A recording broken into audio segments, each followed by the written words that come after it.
dibagi menjadi dua. Yang pertama gharar mu'tabar, yang kedua gharar mu'tabar.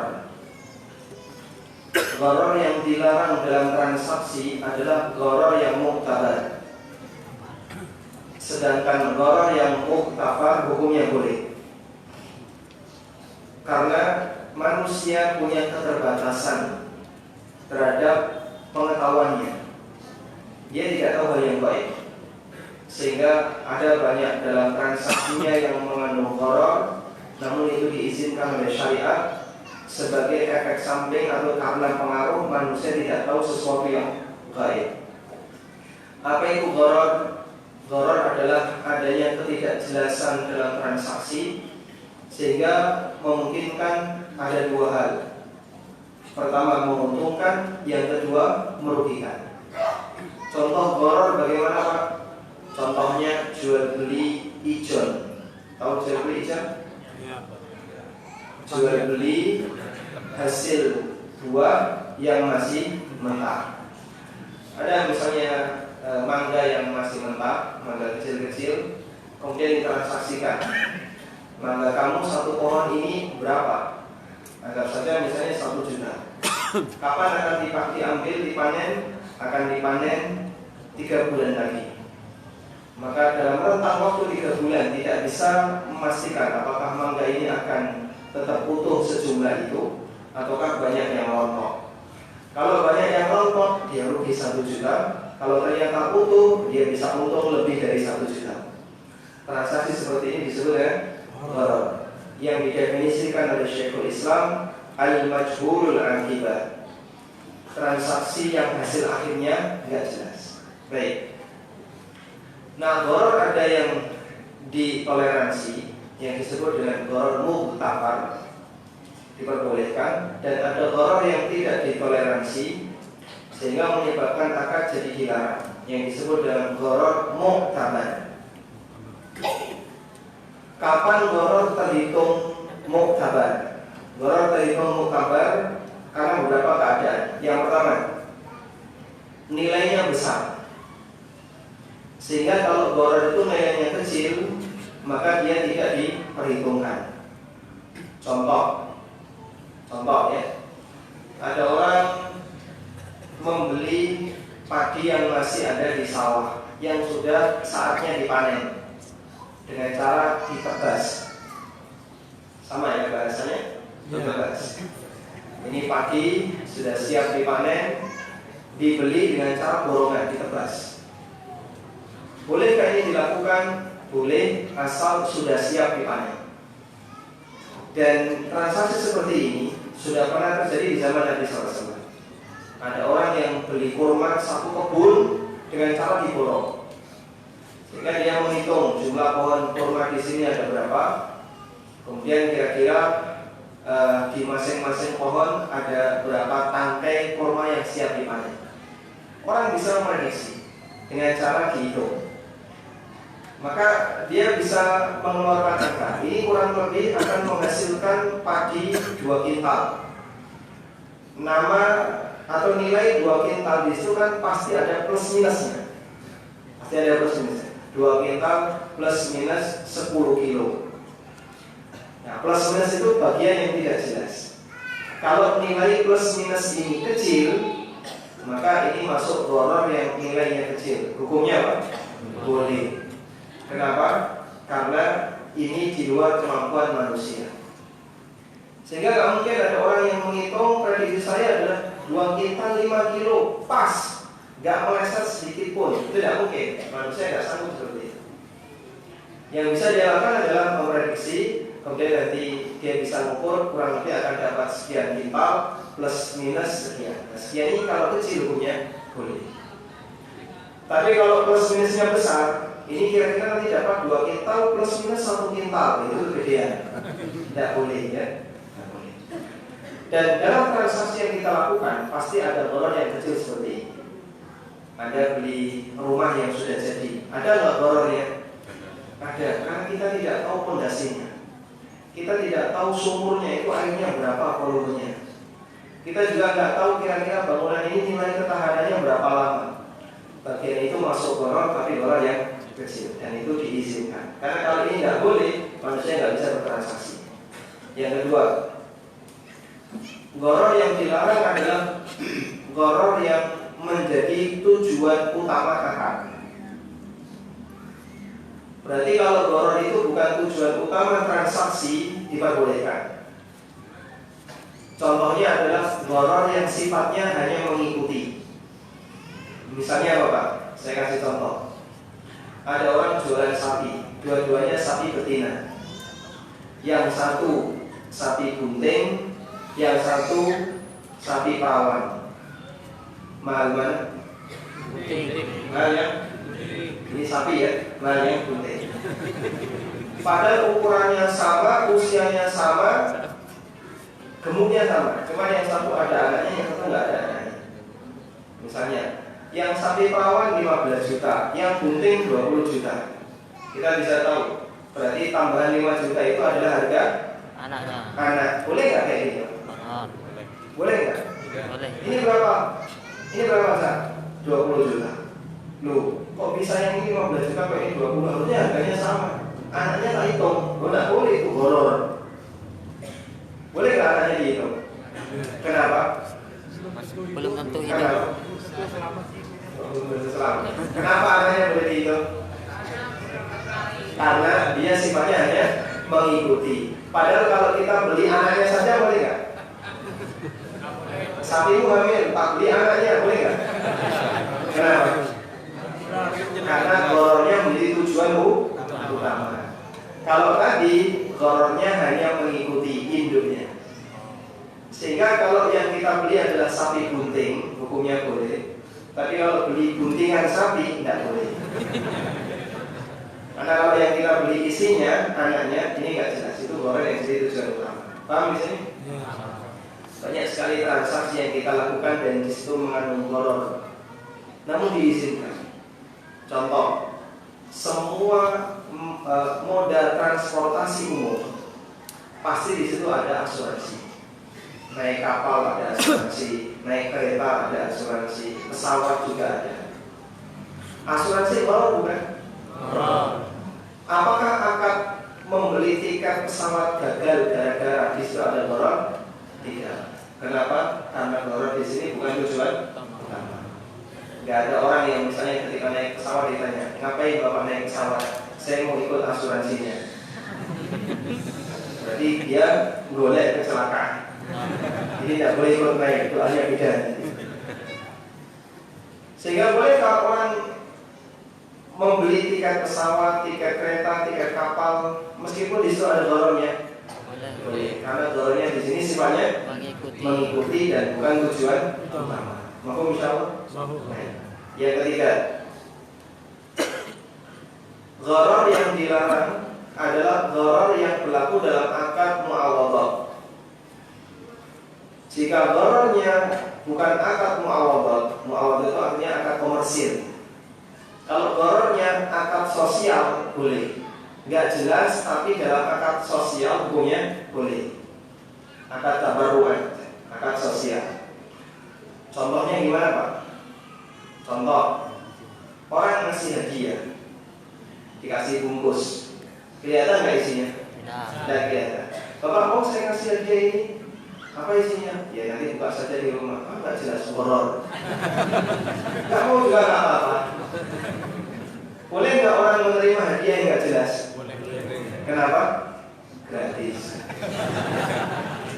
Betul, karena goror yang gratis hukumnya kok. Yang dilarang apa? Goror yang berbayar. Kamu mau beli kotak ini ada isinya. Isinya apa? Ya pokoknya nanti buka di rumah. Harganya berapa? 50.000. Itu goror karena dia berbayar. Goror yang nggak boleh. Tapi kalau gratis kok boleh. Bahkan yang namanya hadiah, semakin goror semakin hadiah. Anda kalau ngasih hadiah antara yang transparan dengan yang nggak kelihatan lebih menarik mana? Yang nggak kelihatan. Ya? Yang nggak kelihatan. Tergantung isinya ya. Secara umum lebih menarik yang terbungkus nanti nggak kelihatan. Maka semakin goror semakin hadiah. Baik. Kemudian yang keempat, Gharar tersebut bukan termasuk kemaslahatan umum di masyarakat. Jika ada gharar namun dia masuk dalam bagian maslahat umum di masyarakat, maka dengan pertimbangan maslahat umum ini hukumnya jadi boleh. Maksudnya adalah gharar yang tidak bisa dihindari dalam transaksi manusia. Contohnya apa Pak? Yang disampaikan oleh para ulama adalah transaksi yang umum dilakukan oleh para petani. Misalnya beli kacang yang masih ada di bawah tanah, atau beli wortel yang masih ada di bawah tanah. Ada banyak sekali hasil pertanian di masa silam yang itu ditransaksikan dengan cara ditebas padahal dia masih berada di bawah tanah. Orang beli kacang 1 petak sawah, dinilai nanti dia ambil sampel beberapa titik, ketemu kurang lebih nanti ketemu sekian kintal, dibayar. Dan itu diizinkan oleh para ulama karena itu menjadi transaksi yang umum berlaku di masyarakat. Artinya kalau itu dilarang bisa menyulitkan kehidupan mereka. Dan itu gharar yang boleh karena dia gharar yang menjadi kebutuhan umum di masyarakat yang tidak bisa dihindari dalam kehidupan sehari-hari. Anda ketika beli HP ada ghararnya nggak? Ada ghararnya nggak? Atau dibongkar semuanya? Ada ghararnya. Kita akan tahu isinya ini apa, IC-nya kayak gimana, tingkat kekuatannya gimana, kita nggak tahu. Begitu kita beli HP, yang penting memenuhi standar ISO ya. ISO telepon, ISO SMS, ISO apa? Maka gharar di sini punya Boleh. baik. Kemudian yang ketiga, mengandung unsur kezaliman. Mengandung unsur kezaliman berarti merugikan salah satu pihak dan orang terpaksa melakukannya karena ingin agar bisa mendapatkan uang. Contoh, menggabungkan 2 transaksi dalam satu transaksi, di mana transaksi satu merupakan transaksi utama, sedangkan akad yang kedua adalah akad tambahan yang merupakan syarat akad pertama. Maka akad seperti ini dilarang dalam Islam karena di sini mengandung unsur kezaliman. Contohnya gimana? Ada orang jual rumah, nggak ada orang yang tertarik untuk membelinya, tapi karena kita kasihan, kita mau beli. Baik, rumah kamu harganya berapa? 200 juta, saya butuh duit. Ya sudah, saya beli rumah kamu 200 juta, tapi ada satu syarat. Apa syaratnya? Setelah saya beli, kamu harus tinggal di situ dengan akad sewa. Loh, saya itu mau pindah ya Pak, saya mau pulang kampung. Oh, tidak bisa kalau kayak gitu. Saya mau beli asal kamu tinggal di situ dan akadnya sewa. Sehingga orang ini mau beli, tapi dia punya tujuan mengambil untung dari rumah itu dengan cara apa? Disewakan. Kalau saya sewakan ke orang lain nggak laku, saya sewakan ke penghuninya, ke pemiliknya. Akhirnya ya sudah, saya terpaksa tak nyewa setahun. Baik, minimal setahun. Akhirnya kita akad, saya bayar 200 juta dan dia nyewa rumah itu ke saya 10 juta. Dia kembalikan 10 juta ke saya, dia tinggal di situ setahun. Saya dapat untung ya dengan dia menyewa di rumah. Maka di sini menggabungkan 2 akad. Yang satu jual beli, yang satu Sewa. jual beli sebagai akad utama, sewa sebagai akad kedua. Di mana akad kedua ini syarat bagi akad pertama. Apa hukumnya? Zalim. Dilarang. Dan itulah makna wala syartani fi bai'in, tidak boleh ada 2 syarat dalam satu transaksi. Yaitu tidak boleh ada 2 akad dalam satu akad, di mana akad yang kedua adalah syarat bagi akad yang pertama. Contoh yang lain, ada orang butuh duit, nelayan butuh duit untuk melaut misalnya. Baik, kemudian kita kasih, kamu butuh berapa? 5 juta, mau beli jaring sama mesin. Baik, ini saya kasih utang 5 juta, nanti kembalikan 5 juta, saya nggak minta tambahan. 5 juta balik 5 juta setahun, saya nggak minta tambahan. Tapi ada satu syarat. Apa syaratnya? Kamu kalau dapat kepiting ikan kerapu, wajib dijual ke saya. Kalau enggak, tak tarik utang secara paksa. ketahuan dijual ke pasar, langsung saya cabut utang. Boleh nggak? Ini menggabungkan utang dengan jual beli. Akad utamanya apa? Utang. Akad tambahannya yang dijadikan syarat untuk akad utang. Ketika ini dilakukan melanggar hadis Nabi Sallallahu Alaihi Wasallam, la yahillu salafun wa bai', tidak halal utang digabung dengan jual beli. Tidak halal artinya dilarang haram. Ketika utang digabung dengan jual beli, di mana utang akad utama, jual beli sebagai akad tambahannya. Seperti ini. Bahkan ilmu ulama melebar, termasuk menggabungkan akad dalam muamalah maliyah dengan akad yang lain. Misalnya, saya mau beli rumah bapak, tapi dengan syarat saya dinikahkan dengan putri bapak. Apa ini?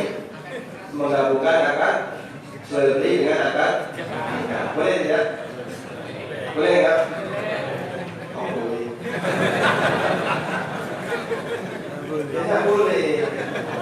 Ini menggabungkan dua akad dalam satu. Berarti kalau ada orang yang mempromosikan beli rumah dapat janda, boleh nggak?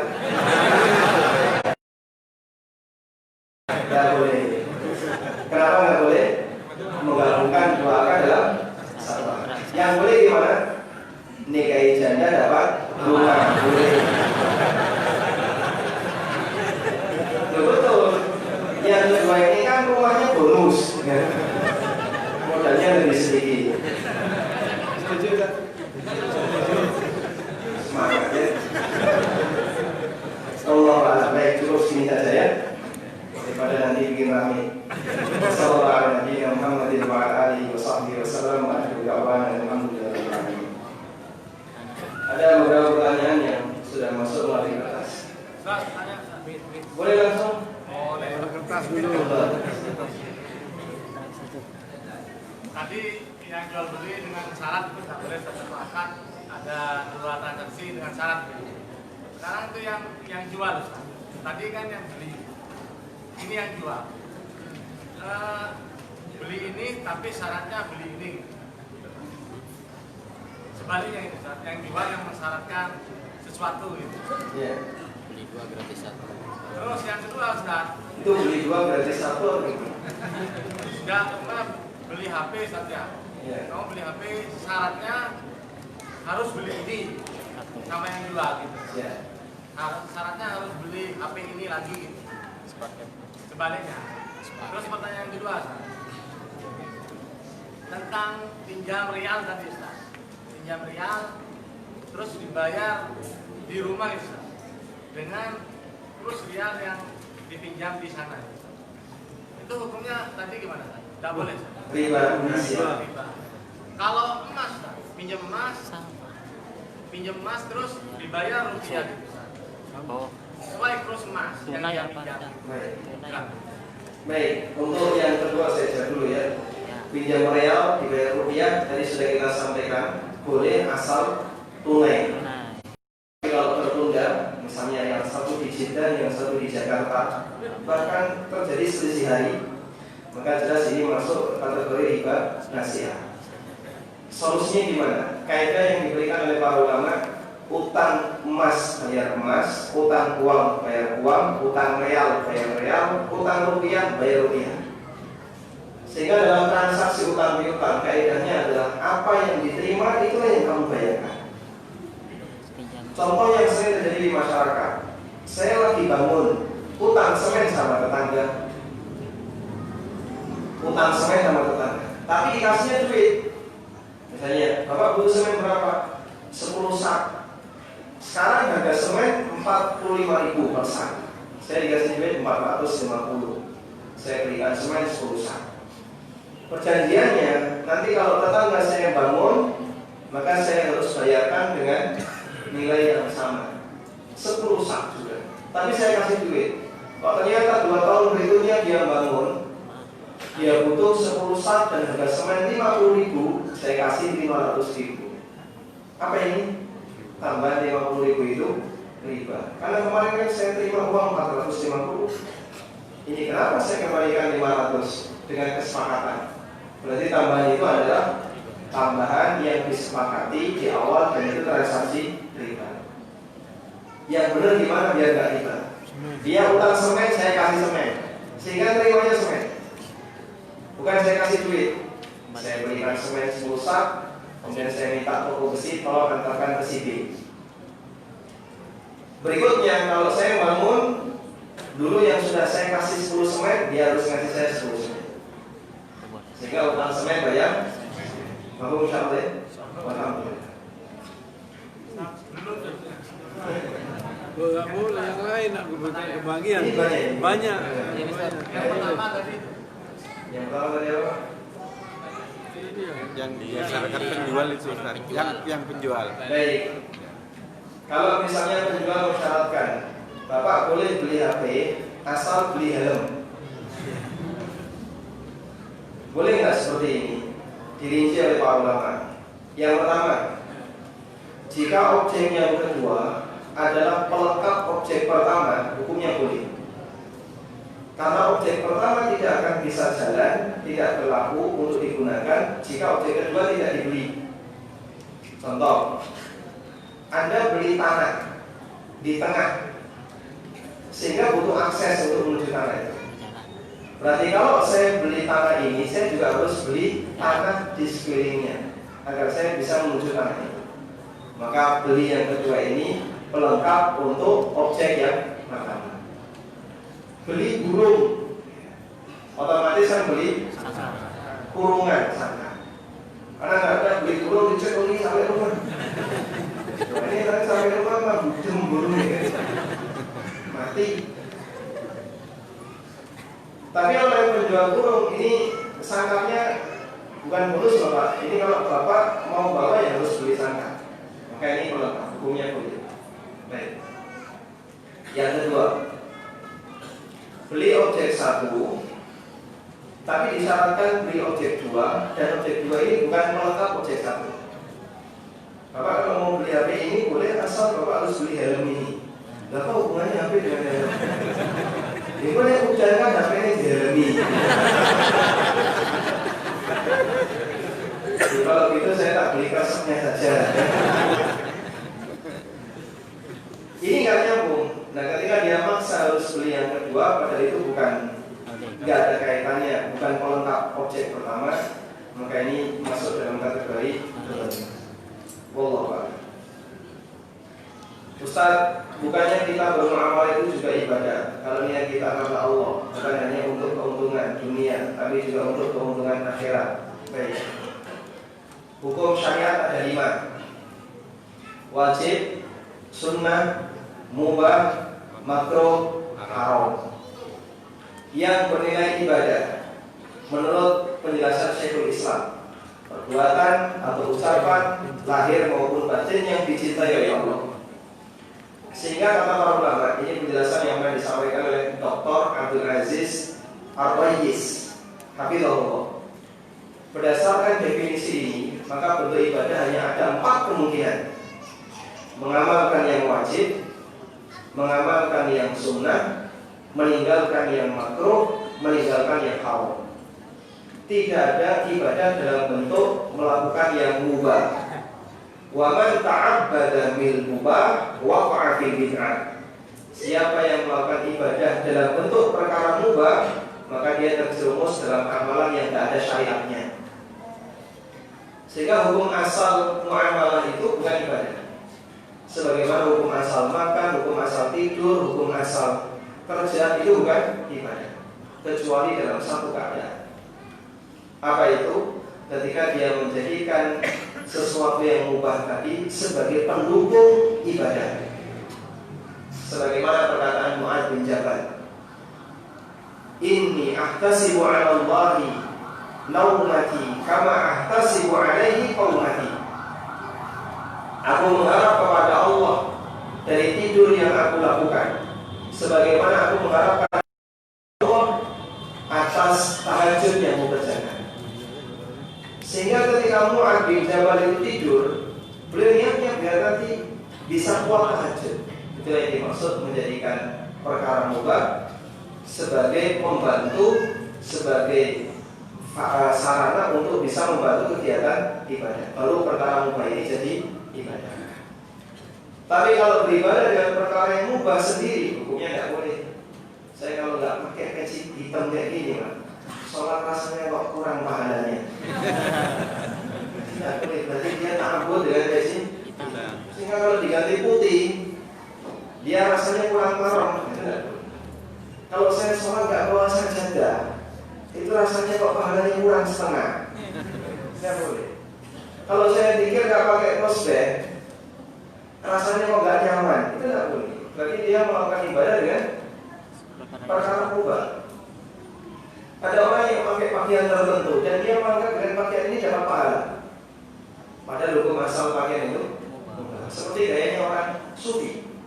Maka disebut sufi dari kata suf yang artinya apa?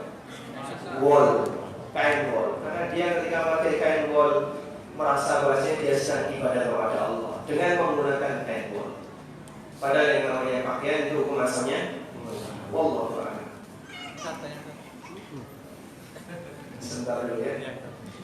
Saya seorang akhwat yang bekerja di perusahaan. Kami bekerja secara tim. Kebanyakan orang-orang atau customer yang sudah kami layani seringkali memberi uang. Katanya sebagai tanda terima kasih. Bagaimana status kehalalan uang tersebut? Ini yang lebih tepat, bagaimana status keharuman uang tersebut ya? Apakah diperbolehkan? Tidak boleh. Ini ghulul. Nabi SAW mengatakan, hadaya ummal ghululun. Hadiah yang diberikan kepada para pekerja hukumnya ghulul. Ghulul itu uang khianat.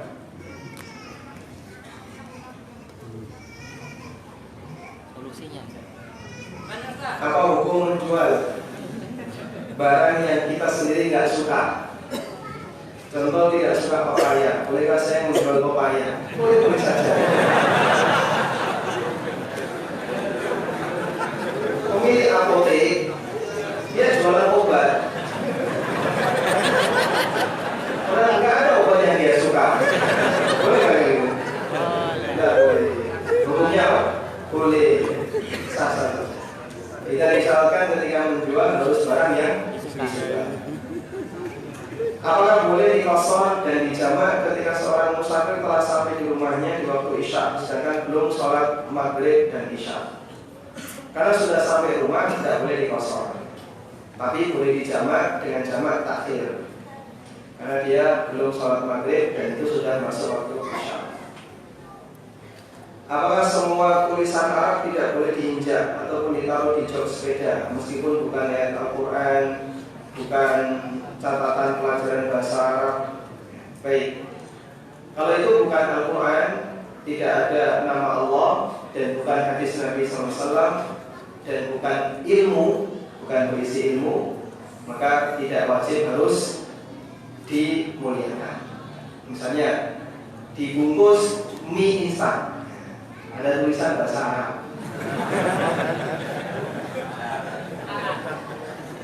halal. Padahal tulisan itu menjelaskan tentang tata cara masak mie pakai bahasa Arab. Boleh nggak ditaruh di sampah? Boleh. Saya janda tanpa anak mempunyai rumah yang akan diwakafkan kepada adik tiri. Saya tidak punya saudara yang belum mengenal adik tiri, belum mengenal sunnah. Adik saya masih melakukan hal bid'ah, minta solusi yang terbaik untuk dunia akhirat.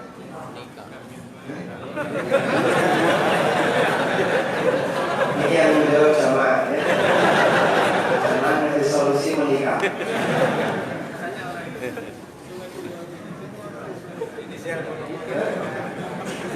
Baik, nanti silakan dijawab.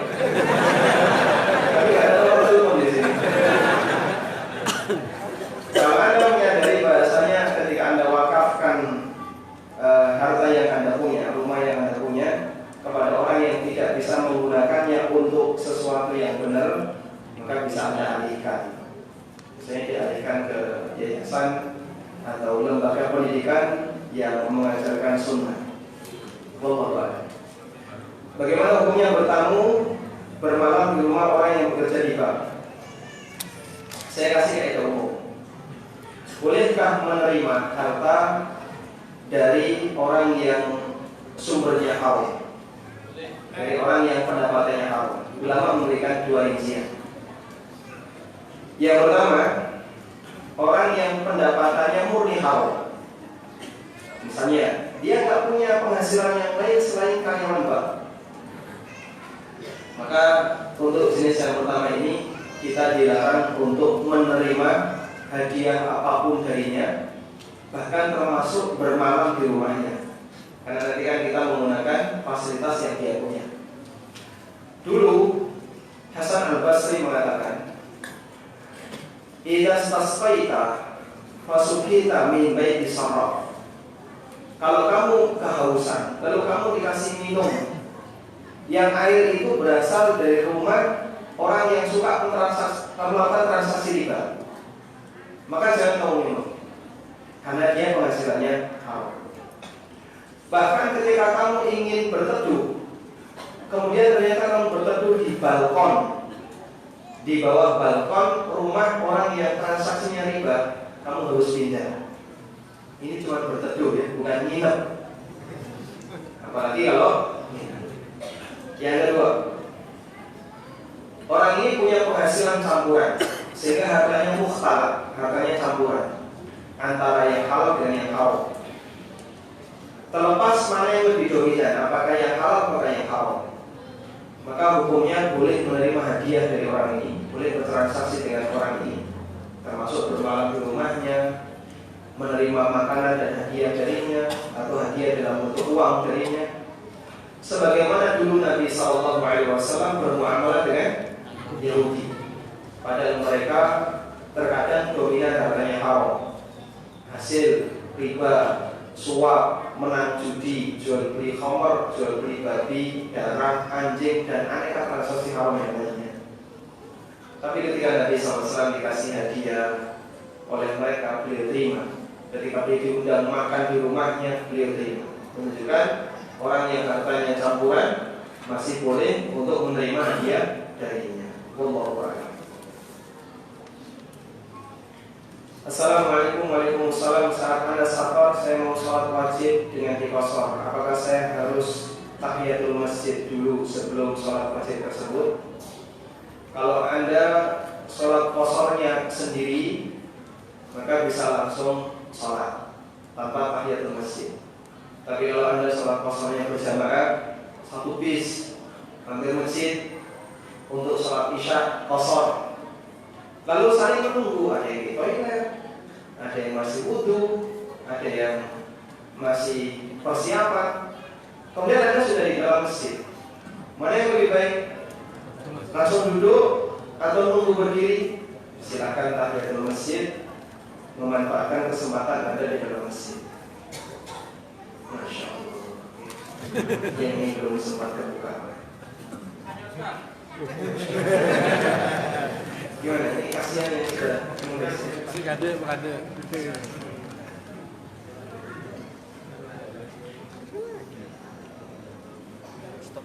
Assalamualaikum warahmatullahi wabarakatuh. Kelompok Mu'tazilah, Khawarij, mereka mentakwil ayat sehingga mengalami kerancuan dalam berpikir.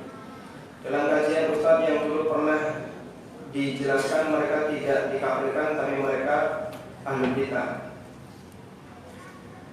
Dalam kitab Kasyfus Syubhat penjelasan sebagai berikut. Baik. Pertanyaannya, kenapa kelompok tersebut tidak disesatkan? Jawabannya disesatkan, cuma tidak sampai dikafirkan. Karena tingkat kesesatan dan penyimpangan yang dialami oleh Khawarij maupun Mu'tazilah itu tidak sampai pada tingkatan kekufuran, disebabkan karena mereka punya takwil. Sehingga Mu'tazilah masuk dalam kategori umat ini terpecah dalam 83 masuk dalam 73 golongan yang pernah diisyaratkan oleh Nabi Sallallahu Alaihi Wasallam.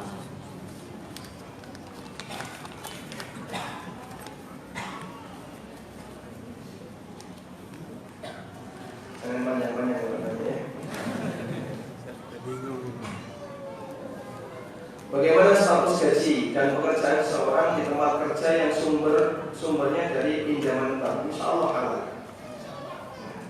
Ada banyak sekali perusahaan-perusahaan yang modalnya dari bank, dan hampir semua perusahaan di Indonesia seperti itu.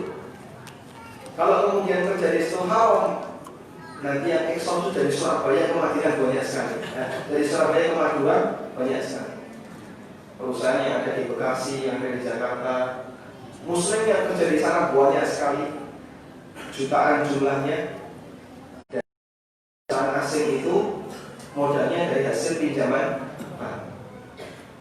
Karyawan tidak bertanggung jawab terhadap praktek riba yang dilakukan oleh perusahaan selama perusahaan ini bergerak di bidang yang halal. Ada pertanyaan tentang Shopee Pay, nanti kita jawab di bagian akhir. Dulu waktu belum cerai, mantan suami memberikan saya cincin emas untuk saya, tapi kemudian dipinjam lagi, dijual untuk perbaikan rumah, dan mantan suami janji untuk mengembalikannya. Tapi sampai sekarang setelah bercerai, mantan suami belum mengembalikan cincin itu ke saya. Apakah saya harus menagihnya? Atau itu memang hak mantan suami setelah bercerai? Jika dulu akadnya adalah riba dan sudah disahkan, maka itu hak istri, dan istri berhak untuk minta dikembalikan. Kalau tidak dikembalikan di dunia, bisa jadi nanti dia nagih di akhirat. Tapi kalau dulu suami waktu ngasih cincin dipinjemkan, ini tak pinjemi lah ya, nanti kalau kita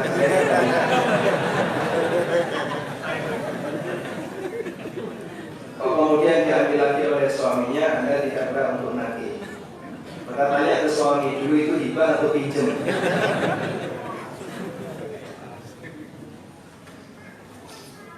Bagaimana korelasinya melakukan ibadah dengan motivasi dunia? Misal ingin panjang umur dengan silaturahmi, ingin sembuh dengan sedekah. Pada asalnya kita tidak boleh beribadah dengan maksud untuk mendapatkan dunia, karena tujuan ibadah adalah agar kita bisa mendapatkan pahala demi kebahagiaan di akhirat.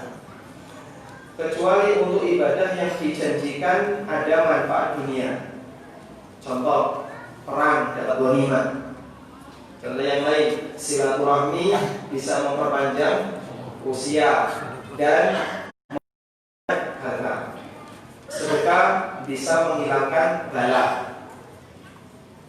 Yang sudah disebutkan dalam dalil. Kalau tidak disebutkan dalam dalil, jangan jadikan ibadah itu sebagai sebab untuk mencari dunia. Karena itulah Nabi SAW kasih motivasi kepada kita. Sekecil apapun ibadah itu, arahkan tujuannya untuk akhirat. Beliau bersabda, ittaqun nar walau bisyikki tamr. Takutlah kalian kepada neraka meskipun hanya sedekah secuil kurma. Sedekah secuil kurma di zaman sekarang ada kebangetan sedekah secuil kurma. Karena kita dikasih satu kurma saja, kalau sudah kau pegang banyak tangan, nggak semangat untuk makan. Apalagi ini secuil, yang satu sudah masuk ke mulut orang pertama. Tapi Nabi SAW masih motivasi, meskipun hanya sedekah dengan nilai yang sedikit ini, jadikan tujuannya untuk akhirat. Namun kalau di situ ada janji dunia dan orang berharap bisa mendapatkan janji itu dengan ibadah yang dia kerjakan, insya Allah diperbolehkan. Satu lagi silakan. Oh, saya dulu. Assalamualaikum warahmatullahi wabarakatuh. Waalaikumsalam. Kaitannya dengan tukar-menukar uang, Ustaz. Anak misalkan punya uang 100.000, Ustaz. Anak sedang bertamu ke rumah teman anak, Ustaz. Terus anak ingin 100.000 itu menjadi pecahan, Ustaz. Ditukar dengan pecahan? Iya, pecahan kemudian ditukar ke teman anak. Terus teman anak ini punya uang punya 70.000, Ustaz. Belum sempat lengkap 100.000. Tapi saya tidak kasih, Ustaz. Uang saya dikasihkan ke teman anak. Uangnya teman anak itu saya, Ustaz. Terus teman saya bilang, 30.000-nya Ana masih mau ambil ke ATM. Jadi teman Ana ini sudah lepas dari majelis, Ustaz. Keluar dari majelis. Ya. Apakah ini halal atau haram, Ustaz? Baik, ini termasuk riba nasihat. Solusinya benar begini. Ini yang disarankan oleh Syekh Ibn Baz. Jadikan akadnya utang piutang bergandeng. Sehingga ketika Bapak tukar 100, tapi teman hanya baru punya 70, maka akadnya bukan akad tukar-menukar uang, tapi akadnya utang bergandeng. Caranya gimana? Bapak utang 70.000, ya sudah, duit kamu 70.000 sini tak utang. Ini 100.000 sebagai jaminan. 100.000 ini apa? Jaminan. Barang dan gandeng. Sementara yang 70.000 itu uang utang. Penyelesaiannya gimana? Uang ini setelah Bapak bawa jadi apa? Nanti kembalikan 70.000 ke orang ini untuk membebaskan yang 100.000. Boleh nggak ini? Boleh. Ini boleh dan itu bukan akad sah. Tapi kalau teman Bapak ngasih les tak tomboi 30.000, ini sama dengan yang pertama, tidak boleh ya. Penyelesaiannya adalah Bapak kembalikan 70.000, kemudian nanti dibebaskan yang 100.000. Wallahu a'lam. Assalamualaikum warahmatullahi wabarakatuh. Bolehkah minjem uang di bank syariah dengan akad murabahah? Pinjam uang dengan akad murabahah itu tidak ada dalam fikih muamalah. Karena akad murabahah itu akan jual beli barang, bukan pinjam uang. Sehingga kalau pertanyaannya pinjam uang dengan akad murabahah itu tidak ada dalam fikih muamalah. Pinjam uang itu akadnya utang, bukan murabahah. Silakan. Waalaikumsalam.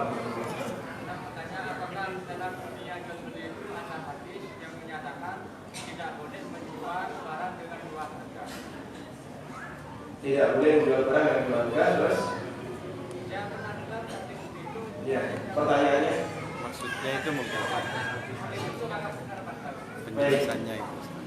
Hadis tidak boleh menjual barang dengan dua harga adalah hadis riwayat Tirmidzi dengan redaksi dari Abu Hurairah radhiyallahu anhu, "Naha Rasulullah sallallahu alaihi wasallam an bai'atain fi bai'atin." Rasulullah sallallahu alaihi wasallam melarang dua transaksi dalam satu transaksi. Dan itu maknanya adalah menjual barang dengan harga yang tidak jelas. Sebagaimana yang dijelaskan oleh At-Tirmidzi.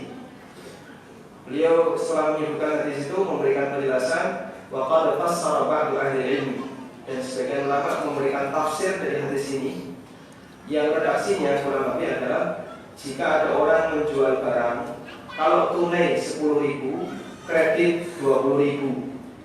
Sementara ketika mereka berpisah belum menentukan salah satu. Jika dia berpisah sudah menentukan salah satu harga, hukumnya boleh.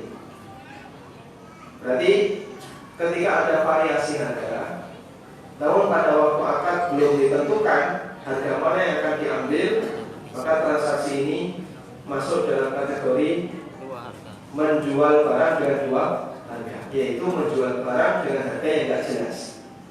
Contoh ya, ini HP tunai 3 juta, kredit setahun 3,5 juta, kredit 2 tahun 4 juta, tambah 1 tahun tambah 500.000. Anda tertarik beli, tapi Anda bawa.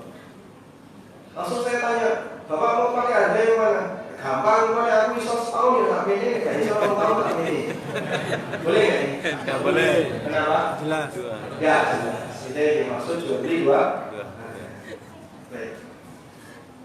Assalamualaikum warahmatullahi wabarakatuh. Teman Anda menjual barang lebih murah dari harga pasaran kepada Anda karena butuh uang. Beberapa tahun kemudian Anda menjual barang itu lebih mahal dari waktu Anda beli karena harga di pasaran mainnya segitu. Apakah termasuk riba? Jawabannya bukan. Hukumnya boleh. Ini yang disebut dengan baik motor. Ada dua transaksi yang karena paksaan. Pertama, transaksi karena dipaksa yang disebut dengan baik mukroh. Misalnya begini, Bapak, HP-nya tolong dijual ke saya. Kalau enggak, nanti tak cubiti. Lalu Anda takut, ya sudah lah Pak, jual aja. Ini berapa harganya? 3 juta. Akhirnya saya bayar 3 juta, habis saya berapa? Ini hukumnya haram, karena tidak ada saling ridho. Yang kedua, baik motor. Baik motor itu terpaksa karena keadaan. Orang butuh duit, ini harga normal 3 juta, karena saya butuh duit 1,5 juta tidak apa-apa. Yang penting pokoknya saya bisa pulang. Lalu Anda beli. Maka ketika Anda beli dengan harga segitu, tidak ada paksaan saling ridho. Cuma kenapa kalau saya jual murah? Ya, itu terserah saya kalau saya butuh duit. Hukumnya boleh.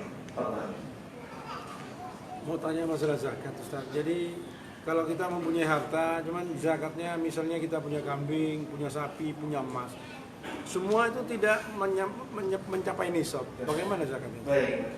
Kalau ada banyak objek zakat, kalau dihitung satuan semuanya tidak mencapai nisab, tapi kalau digabung totalnya bisa mencapai nisab. Bagaimana itu perhitungannya? Ada kaidah yang disampaikan oleh Abu Bakar As-Siddiq radhiyallahu anhu. La tastami'u bainal mutafarriq wa la tufarriq bainal mustamar. Jangan menyamakan yang beda dan jangan membedakan yang sama. Itu kaidah. Dan kaidah ini adalah surat yang ditulis oleh Abu Bakar kepada para gubernurnya ketika menjelaskan tentang zakat.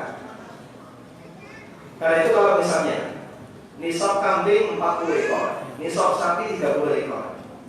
Kambing dia baru punya 35 ekor, kurang 5 ya. Sapi dia punya 25 ekor. Ini kalau digabung satu nisab.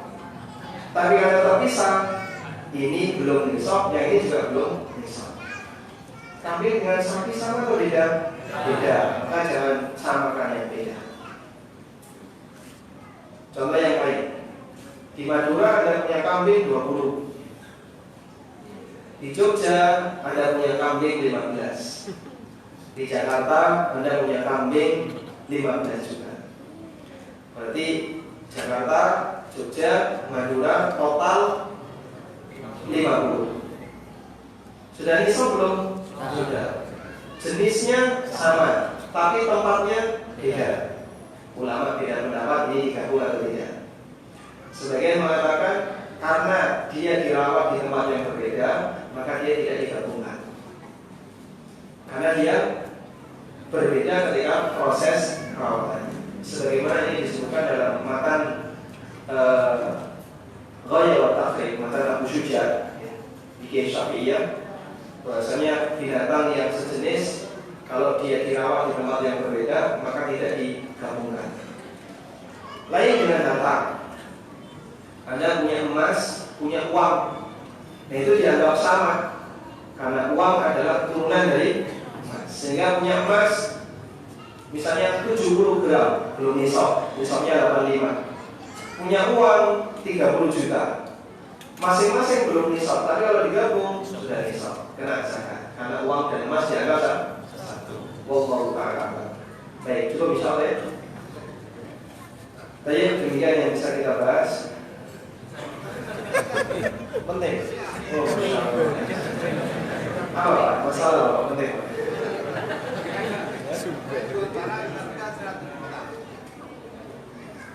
Terus sama yang beli hari ini mau dibayar 30 juta. Besoknya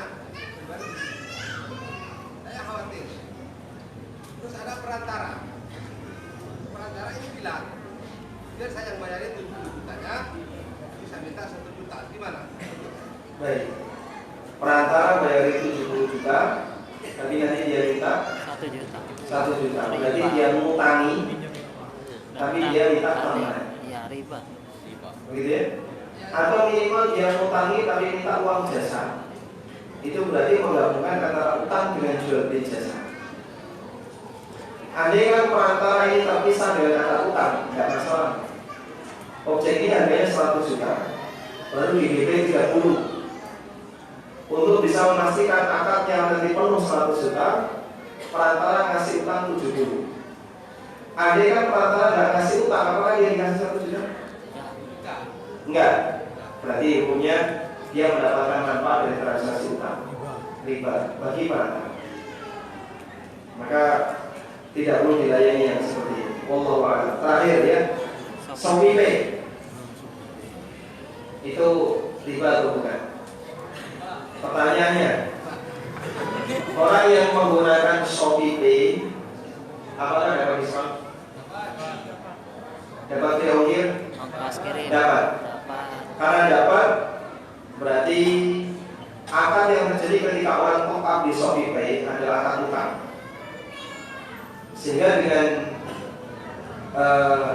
memakai kaidah setiap keuntungan dari transaksi utang adalah riba, berarti diskon, kemudian free ongkir, dan aneka fasilitas yang dikasihkan Shopee disebabkan karena customer membayar pakai Shopee Pay masuk dalam kategori kullu qardin jarra naf'an, setiap utang yang menghasilkan manfaat, dan itu adalah riba. Tapi kalau membayar pakai Shopee Pay dan bayar pakai transfer semuanya sama, nggak ada potongan, nggak ada cashback, nggak ada free ongkir, maka hukum pembayaran ini diperbolehkan karena sebagaimana boleh transfer, boleh juga menggunakan media pembayaran yang lain. Wallahu ta'ala alam. Demikian yang bisa kita sampaikan. Semoga Allah Subhanahu wa ta'ala memberkahi apa yang kita pelajari. Barangkali tadi ada yang ingin disampaikan. Wassalamualaikum warahmatullahi wabarakatuh.